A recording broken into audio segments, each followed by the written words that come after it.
The night before my wedding, I heard my maid of honor plot to ruin my dress, lose the rings, and take my fiancé, so I changed everything and let her watch me marry him anyway. From the second row by 1147, the damage was already in motion. I just hadn't realized I was the target yet. On the other side of a hotel wall, my wedding was being taken apart piece by piece, and the woman leading it sounded almost comfortable. I was perched on the edge of a king bed in a downtown hotel suite, wearing an old State College hoodie, one gray sock, and one navy one, finishing the last strawberries off a room service plate when I heard my best friend of 11 years map out how to wreck my wedding. Not figuratively, not in the dramatic, bitter way people vent when they think no one's listening. I mean literally. The wall between our adjoining suites was so thin I could hear the lazy rhythm in her voice, that flat, polished tone she used with waiters and receptionists, like everything around her existed to be managed. The kind of voice that gets even colder when it's calm. Stain her dress, she said. Misplace the rings. I don't care. Just make it look accidental. Then a beat. She doesn't deserve him. I set the strawberry down. I didn't drop it, didn't freeze, didn't make a sound. I placed it carefully onto the white plate with this weird, measured precision, like some deeper part of me had already understood that whatever happened next, I was going to need steady hands. Then Marissa said the sentence that still comes back to me when a room goes silent. Guys like Grant don't marry women like Paige unless they want someone harmless. I'm fixing what he's too scared to fix. My name. She said my name like a diagnosis, and something inside me split cleanly in half. Not loudly, not dramatically, just one sharp internal break, so neat it was almost surgical. Whatever soft, trusting, stupid part of me had loved her for 11 years. It fell away right then. I didn't cry. I need that understood. I didn't scream through the wall. I didn't throw the plate. I didn't storm into her room demanding an explanation that would only give her time to perform one. I stayed exactly where I was, mismatched socks on hotel carpet, while my pulse pressed slow and hard at the base of my throat. And I thought, with this eerie calm that scared me more than panic would have, so this is who she is. Then I picked up my phone and started recording. Before I tell you what happened next, you need to understand what Marissa had been to me, because the betrayal only makes sense if you know the shape of the trust first. You need to know what she had access to, how completely I let her in. I met her the first week of freshman year at a private college outside Columbus. One of those moments that feels staged in hindsight, like memory edited itself into something cleaner than real life. She was in our dorm hallway in cut-off shorts and a sweatshirt she'd stolen from some ex, arguing with a vending machine that had swallowed her dollar and refused to release the crackers she'd paid for. Not hitting it, not shaking it, arguing with it. She stood there with one hand on her hip, calmly making a case for why it owed her a snack. A full 30 seconds of actual negotiation before she turned, caught me watching, and shrugged. "It has my money," she said. "This is now a moral issue." I laughed. That was it. After that came 11 years of birthdays, breakups, late night calls, airport pickups, emergency pharmacy runs, bad dates dissected over fries, funerals, celebrations, all the tiny private rituals that trick you into believing history equals loyalty. She knew every humiliating story I'd never tell in public. She knew what I looked like after no sleep and too much grief. She knew how to unlock my front door, how I took my coffee, which side of the bed I slept on when I was anxious. When my dad collapsed from a heart attack, she was the first person I called. She showed up before some of my family did. She sat beside me in a plastic hospital chair while doctors moved in and out of double doors. 2 years later, when he died, she helped me pick the dress I wore to his funeral and held my elbow through the service like she was bracing me against weather. She was there, or I believe she was. I'm still learning how expensive that difference can be. I met Grant 4 years ago at a corporate networking event I almost skipped. The kind with rented uplighting, warm white wine, and people laughing half a beat too late at jokes made by regional directors. I was already planning my exit when I saw him near the ballroom doors, jacket unbuttoned, staring toward the hallway like he was calculating how rude it would be to disappear. I recognized the look because I was wearing it too. We ended up on the back stairwell landing, supposedly taking air, and talked for 2 hours. First about nothing, the bad playlist, the forced small talk, who in the room looked most likely to fake a family emergency, then somehow about everything. Family, fear, work, the weird loneliness of being good at functioning. By the time someone opened the door and asked if we were coming back in, I already knew I was in trouble. He proposed 14 months later in our kitchen. No violin swell, no photographer hiding in a bush. Sunday morning, he was making eggs. I was half reading an article on my phone. He turned from the stove and said, "I want this for the rest of my life. Just this. With you." The ring was already in his hand. I said yes before he finished. Marissa was the first person I called. She screamed so loudly I had to pull the phone from my ear. She cried. She drove nearly an hour across town just to see the ring under proper lighting, then hugged me so hard my hair stuck to her lip gloss.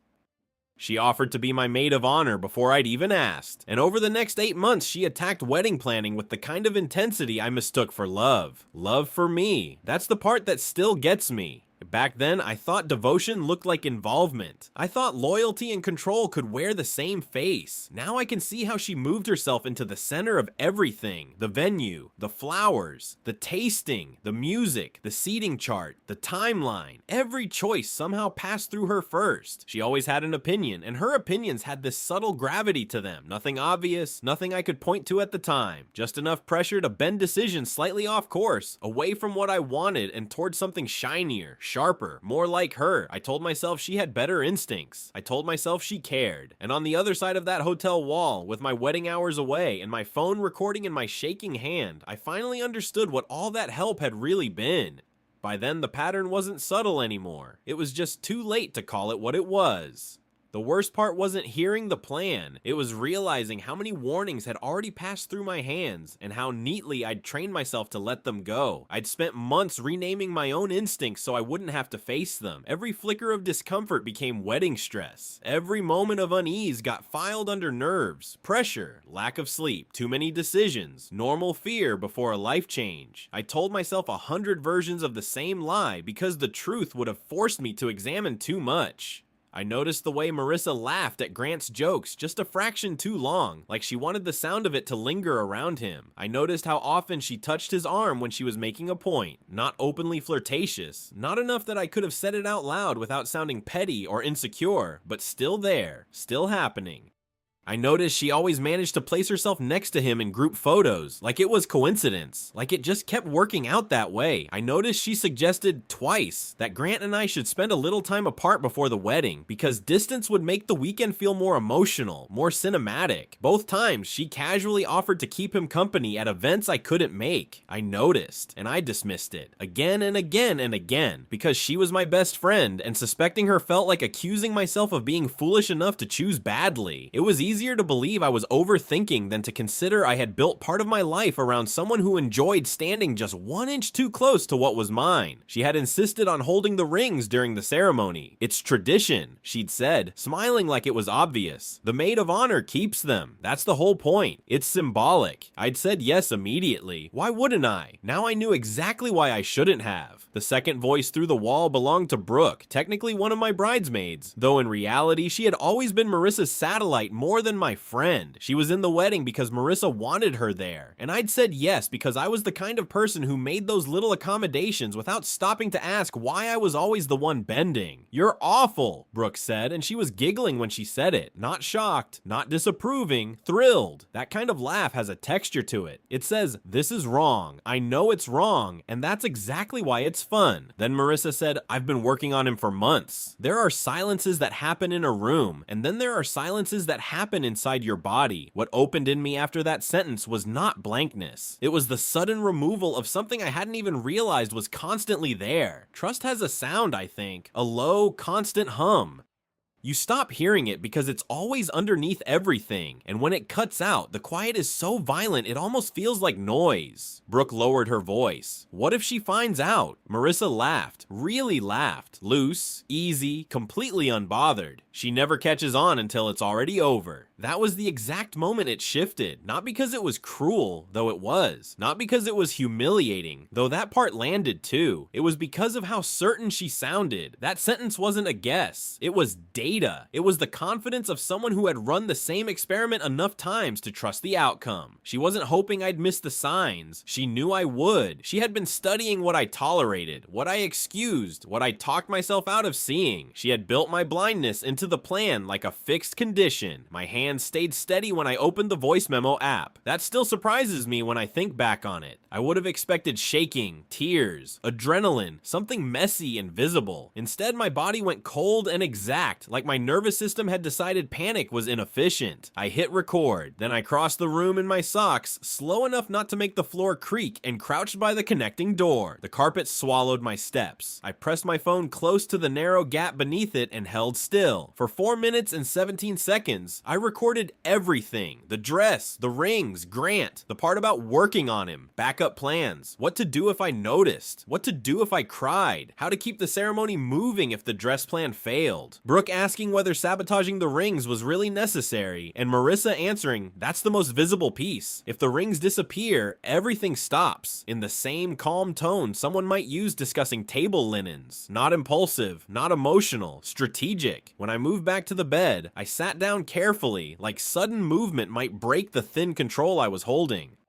I played the recording once. The audio was clean, too clean, every word sharp, every laugh intact. Then I placed my phone face down on the nightstand beside my vow cards and stared at the ceiling long enough for the room to start feeling unreal. After that, I picked it up and began making calls. At 12:03 a.m., I called Denise Mercer. Denise had been planning weddings for 19 years, and she was exactly the kind of woman you pray is in charge when everything starts going sideways. Calm without being soft, efficient without being cold. The kind of person who had seen every variety of disaster: drunk groomsmen, collapsed cakes, no-show officiants, mothers who thought crying counted as logistics, and responded to all of it with clipped competence and backup plans for the backup plans. She answered on the second ring. That told me she'd already been awake, probably reviewing timelines or confirming morning deliveries because that was who she was. Paige? She said immediately. What happened? I need you to listen carefully, I told her. Then I need your help changing a few things. I gave her the version with no wasted words. I told her what I'd heard. I played the recording through the phone. When it ended, there was a pause. Not the useless kind, not shock, not sympathy reaching for language. Then she said, okay, here's what we're doing. That one sentence steadied me more than anything else had. By 12:31 a.m., my wedding dress, which had been hanging in a white garment bag on the bathroom door like an offering waiting to be ruined, was gone. Denise moved it herself to a locked storage room on the 3rd floor. Only she had the code, and that was just the first thing we changed. By then, her version of the day was already dead. She just didn't know it yet. Every detail Marissa thought she controlled was being moved out from under her, quietly, one piece at a time, while she slept a few doors down, believing morning would belong to her. The hotel operations manager, a composed, sharp-eyed man named Nolan Reeves, handled the dress transfer himself. Denise clearly had history with him, the efficient, wordless kind built on past crises and competent recoveries. He didn't ask for drama, didn't waste time on disbelief. He just listened once, nodded, and made the necessary calls. Within minutes, he had a staff member positioned in the hallway outside my original suite, close enough to watch, far enough not to attract attention. No scene, no alarms, just surveillance. At 12:47 a.m., I texted my brother, Mason. Mason is 34, 6'2", and works in corporate security. He does not overreact. He does not spiral. He is the kind of man who can hear something catastrophic and respond in a tone that makes the room feel immediately more survivable. I sent him the audio clip. His reply came back almost instantly. On my way up, tell me your plan. Not are you okay? Not what the hell? Not do you want me to call someone? Tell me your plan. So I did. He would hold the real rings, not the box Marissa expected to carry down the aisle, not anything she could reach, accidentally misplace, or theatrically fail to produce at the critical moment. Denise, in what I can only describe as midnight-level heroism, had somehow sourced a decoy ring box from hotel event storage, along with 2 plain silver bands from the gift shop. Nothing fancy, just convincing enough from a distance. That box would be available if anyone was watching. The real rings would stay in Mason's inside jacket pocket until the exact second they were needed, at which point he would hand them directly to the officiant. No gaps, no opportunity, no trust extended where it no longer belonged. At 1:14 a.m., I called my cousin Jillian and booked a second suite under her name. That room became the new command center. Hair and makeup were moved there immediately. My original room was no longer mine in any practical sense. It was a space Marissa expected to access, expected to influence, expected to orbit, so we let her keep believing that. My phone, when she called in the morning, would go straight to voicemail. The only live line for wedding logistics would be the coordination number Denise controlled, and information would be released on a strict need-to-know basis. If Marissa wanted access, she would have to ask for it, and for the first time in 11 years, she wasn't going to get it. At 1:38 a.m., I went down to the front desk and spoke to the night supervisor, a young woman named Lena Brooks, who absorbed the situation with the kind of focused calm that makes you remember some people are very, very good under pressure. She didn't blink at the recording, didn't offer sympathy for the sake of it. She just took notes, confirmed names, and arranged for an updated access list to be with security by 6 in the morning. 2 names were flagged, Marissa Cole and Brooke Harlan. Their access to restricted areas, my suite, the bridal prep rooms, catering corridors, staff elevators, vendor staging, was revoked, quietly, cleanly, no confrontation unless necessary. If they tried to enter, they would be redirected with polite firmness and no explanation beyond policy. I remember standing there at that desk in my oversized hoodie, hair half fallen out of its clip, feeling something unfamiliar settle into place. Not relief, control. At 2:36 a.m., I texted Grant. We need to make quiet changes tomorrow. Trust me. Don't react yet. He answered in 53 seconds. I trust you. Tell me what you need. I stared at that message longer than I expected to, because in the strange, sharpened clarity of 2:36 a.m., after betrayal, after strategy, after hearing my own life discussed like a target package, I suddenly saw the flaw at the center of Marissa's whole calculation. She thought Grant had chosen me because I was safe, because I was easy.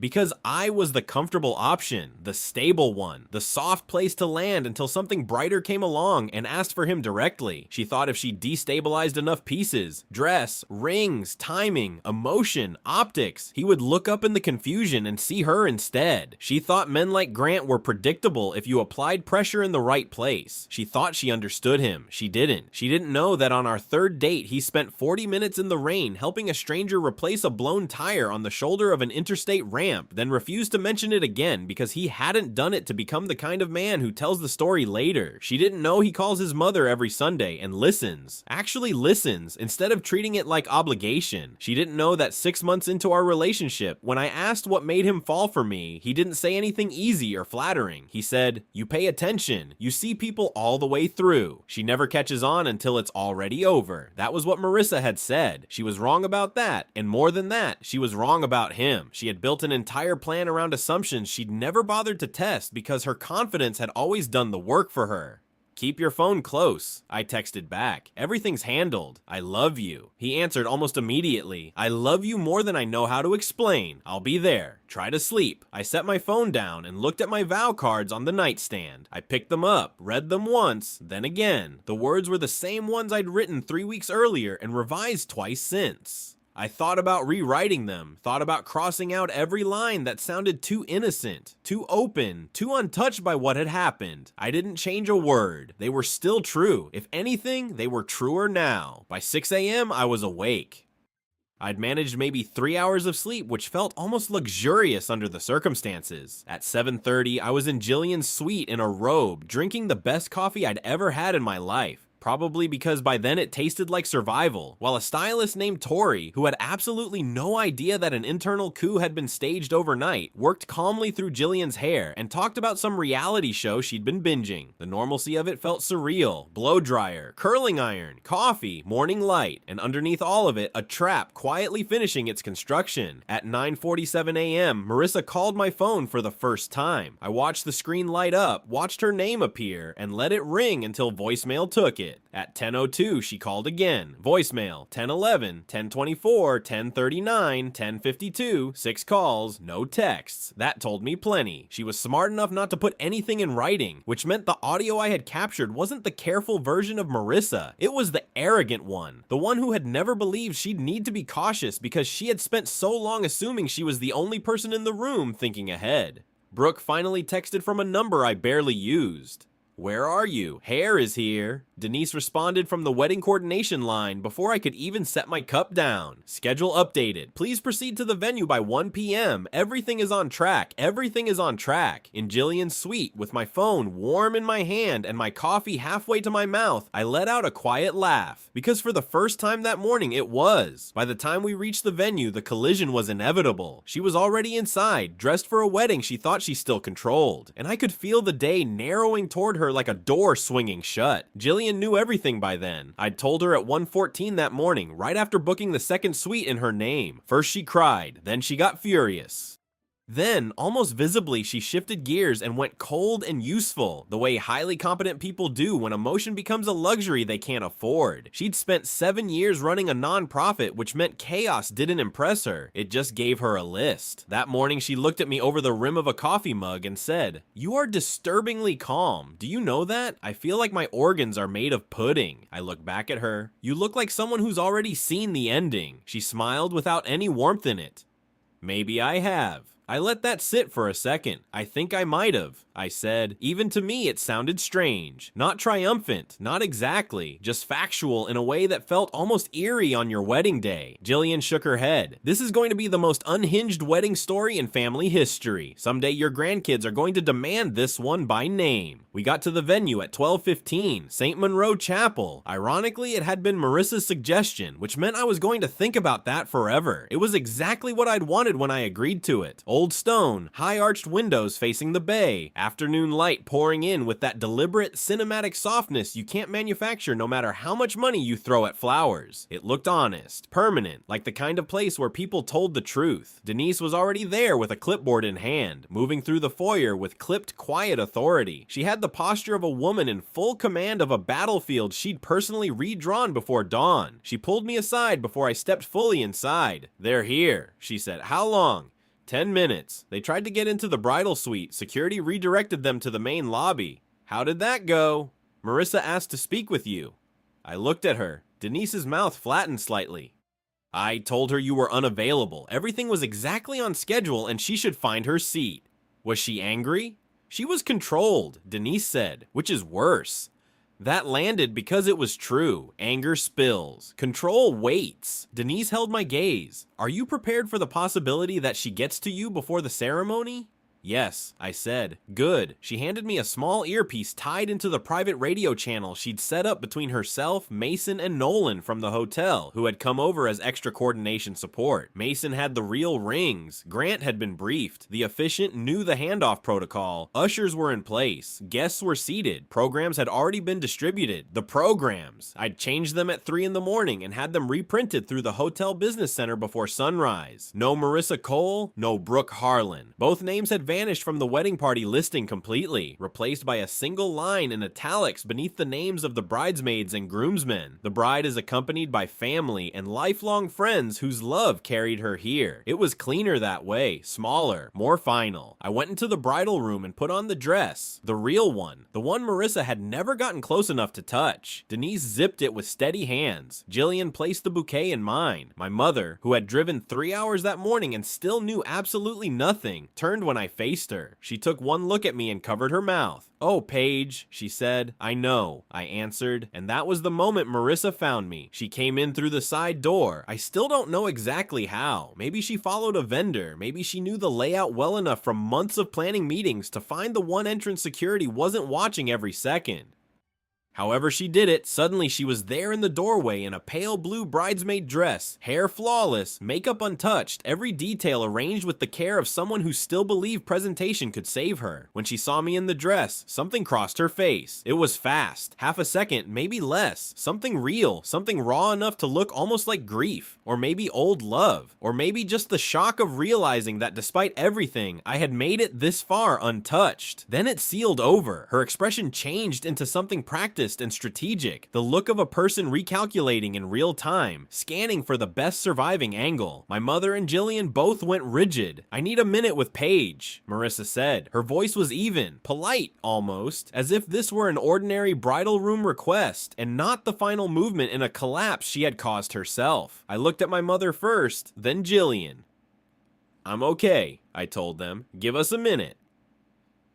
Neither of them liked it, but they moved to the far side of the room, not far enough to be useless, just far enough to let Marissa believe privacy still existed. She stepped closer. Her perfume hit me first. Familiar, expensive, something I had once associated with birthdays and rooftop dinners, and nights we laughed too hard in ride shares on the way home. Now it made my skin feel tight. "You cannot do this to me on your wedding day," she said softly. I stared at her. I had spent 11 years looking at this face. I thought I knew every version of it. The amused one, the wounded one, the patient one, the one she wore when she wanted to appear generous. But this was different. This was the face under the face, the one that showed itself only when there was no audience left worth charming. "I already did," I said. She blinked once, just once. A tiny pause, barely anything, but enough. Enough to tell me she was searching, running through possibilities.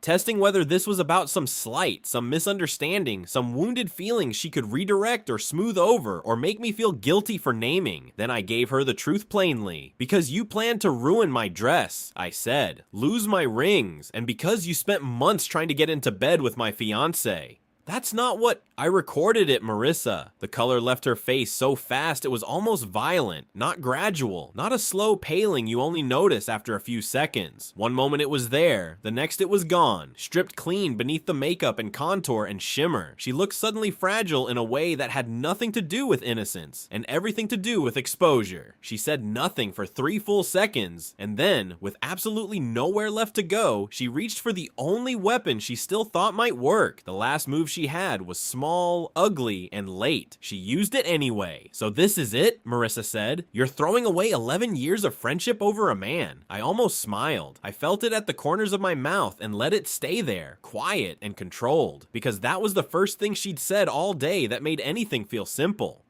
"No," I said. "I'm ending a fake friendship over character." Her mouth opened, then closed. That was it. Nothing left. No defense that didn't require admitting the recording was real. No plea that didn't depend on me offering back the trust she'd spent months mining for weaknesses. No version of the conversation where she came out on top, because every version she'd built in her head relied on the same bad assumption, that I could be managed, that I was the kind of woman you could underestimate safely. I turned toward the mirror and checked my lipstick like we were discussing seating cards instead of the corpse of an 11-year friendship. "You should find your seat," I told her. "The ceremony starts in 12 minutes. She stood there 1 second too long, like she was waiting for the old me to appear. The apologetic one. The one who softened first. The one who made room. She never showed up. Mason walked me down the aisle. My brother is not sentimental by nature. He coaches youth basketball on weekends, keeps every receipt in neat folds in his wallet, and only cries at 2 things: dogs and certain movies he pretends not to care about. But when he offered me his arm outside the chapel doors, there was something in his face that made me look away for a second just to steady my breathing. "You good?" he asked. I nodded once. "I'm so good." His jaw shifted barely. "That's my sister." He said it half to me, half to the air, like it was a fact he wanted on record. Then the music rose, the doors opened, and I walked into the rest of my life. Grant was standing at the altar. There had been a part of me, around 3 in the morning, that worried the night would stain this moment somehow, that I'd still be carrying all of it as I walked toward him. The recording, the strategy, the adrenaline, the grief, the humiliation of hearing my life discussed like something easy to sabotage. I was afraid some of that would still be visible on me, but the second those doors opened and I saw him, everything extraneous went silent. He was standing there with steady hands and bright, already wet eyes, wearing that exact expression he gets when he's trying very hard to stay composed and failing by increments. He looked at me the way he has always looked at me, not like someone settling, not like someone choosing the safe option, not like a man who had wandered into comfort and decided to stay. He looked at me like recognition, like relief, like something precise and final, and I understood all over again how little Marissa had ever known. Off to the left, second row, partly hidden behind a white and green floral arrangement she had once helped choose, I could see her. Pale blue dress, perfect posture, eyes forward. Beside her sat Brooke, phone resting flat in her lap, trying so hard to look casual that she practically glowed with tension. 2 women in carefully chosen dresses for roles they no longer held, watching a ceremony they had tried to break from the inside. I looked away from them. I looked at Grant. The officiant began speaking. The words moved around us in that formal, familiar rhythm ceremonies have, but I barely heard them. I remember light through the stained glass. I remember the sound of my own breathing. I remember Grant's thumb brushing once against the side of my hand like a signal only I was supposed to catch. And when the moment came for the rings, Mason stepped forward. Not with the decoy box, not with anything Marissa had expected to touch. He reached into his inside jacket pocket and produced the real case with the quiet efficiency of a man who had been trusted with something critical and intended to treat that trust like fact, not theater. He handed it directly to the officiant. Across the room, I saw Marissa's fingers tighten around her printed program. Her knuckles flashed white for a second as understanding landed. The box she had planned to lose, the box she had built part of her whole little catastrophe around, had never mattered. For one brief second, I almost felt something for her. Not forgiveness, not even close. Maybe grief. Maybe the faint ache of realizing that 11 years of memories now had to be reopened and examined one by one, like a box of old photographs after flood damage. Each image lifted carefully to see what had survived and what had only looked intact from a distance. But even that only lasted a second. Then Grant took my hands more firmly and the rest of the room fell away again. I read the vows I had written 3 weeks earlier. The same vows I'd almost rewritten in the middle of the night and hadn't, because they were still true. Maybe truer for having been tested before they were spoken. I watched his face while I read. When I finished, he took a breath that caught in the middle. "I had a whole speech prepared," he said. "I practiced it. I had note cards." A soft laugh moved through the chapel. He glanced down once, then back at me. "I'm probably going to say something different." This time I laughed first, and the room followed a beat later. "What I want to say," he said, "is that for 4 years I've known in a very specific way that you are the most observant person I've ever met. You notice everything." The words hit deeper than anyone in that room understood. "You see people clearly," he went on, "and somehow you chose to see me, really see me, and stay." His voice steadied as he kept going, stronger now. "I spent most of my life hoping I'd find someone who would actually know me, not just like the easy parts, not just the parts that photograph well. You do every day, and I'm going to spend the rest of my life making sure you never doubt what that means to me." Later he told me he had no idea in that moment how exact those words really were. The officiant spoke the final lines. Grant slid the ring onto my finger. I slid his ring onto his. Somewhere across the chapel, inside a pale blue clutch, a useless little decoy box stayed closed and empty. The dead center of a plan that had already been dismantled before sunrise. "You may kiss the bride." Grant leaned in, but right before he kissed me, he murmured, so low only I could hear it, "You saved us." I squeezed his hands. "We saved us," I whispered back. At the reception, Marissa and Brooke were seated at a table near the back of the room, far from the head table, far from the speeches, far from the first dance, far enough to be removed, not far enough to stop watching. Claro. Aquí tienes una versión mucho más transformada, con una redacción completamente distinta, pero manteniendo el mismo sentido, continuidad y desenlace de la historia. By the time they disappeared from the reception, the important part was already over. Not the wedding, not the party. Them, whatever power they thought they still had, ended somewhere between the vows and the first round of champagne, and after that they were just bodies in chairs. I know how the rest of the night unfolded for them only because Denise filled me in later, the same way she would summarize a vendor problem or a timing shift at the end of an event. Calm, efficient, no emotion wasted. Their escort cards had been quietly moved from the front section of the room to a table near the back. No one denied them dinner, no one embarrassed them publicly, nothing dramatic happened. They were treated politely, fed appropriately, and cut out of every moment that actually mattered. That was enough. When Mason gave his toast, he spoke about me in a way that made my throat tighten, even though he never once touched the real subject. He said he'd spent his whole life watching his younger sister turn pressure into clarity, watching her become more unmistakably herself when things got hard instead of shrinking under them. Then he lifted his glass and said, "To Paige, who never walks into anything blind," and to Grant, who was smart enough to recognize exactly who he got. People laughed. People clapped. I never turned around to see whether Marissa reacted. They were gone before the cake was served. I know that because Denise found me in a quiet pocket between songs and said it under her breath like a line item being checked off. They left. That was all. I nodded once, and before I could think too long about what I felt, Jillian caught my wrist and dragged me back into the noise.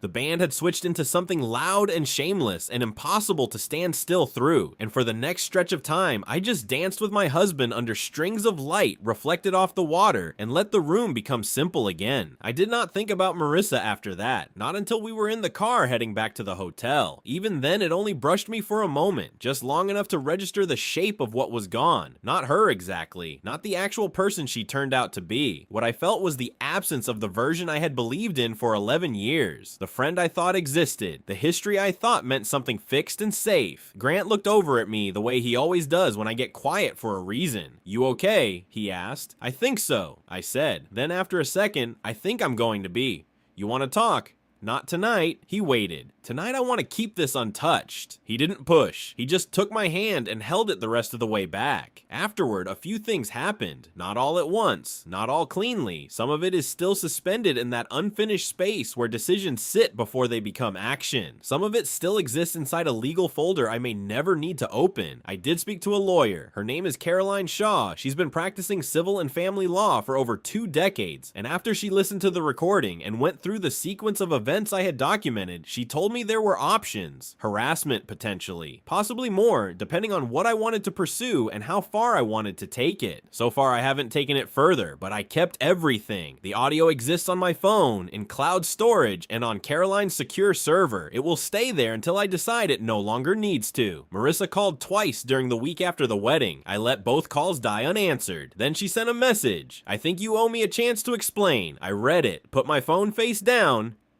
went outside and walked for almost an hour. When I came back, I blocked her. That was the end of access. Brooke sent something longer, which somehow managed to call itself an apology while making the entire situation about how uncomfortable and unfair it had all been for her. There was almost nothing in it about what they had intended to do. Nothing that mattered. I read it one time, then deleted it. A few mutual friends reached out and asked whether Marissa and I had some kind of falling out. I told the truth. I did not send the recording, at least not then, because there's a difference between accountability and destruction. I was never interested in setting fire to everything around me just because I had the match. I cared about protecting the life I had, not performing revenge for an audience. And this is the part that matters most.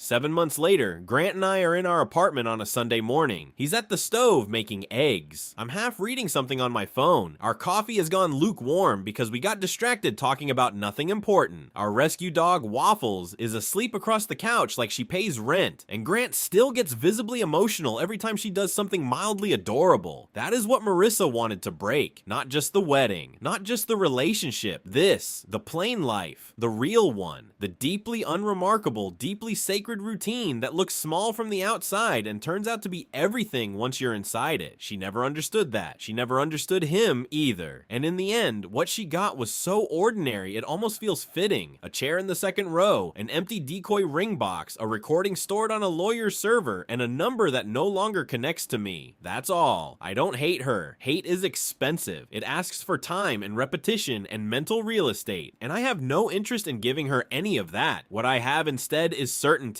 I know who she is now. She has to continue being that person. I get to go on being someone else.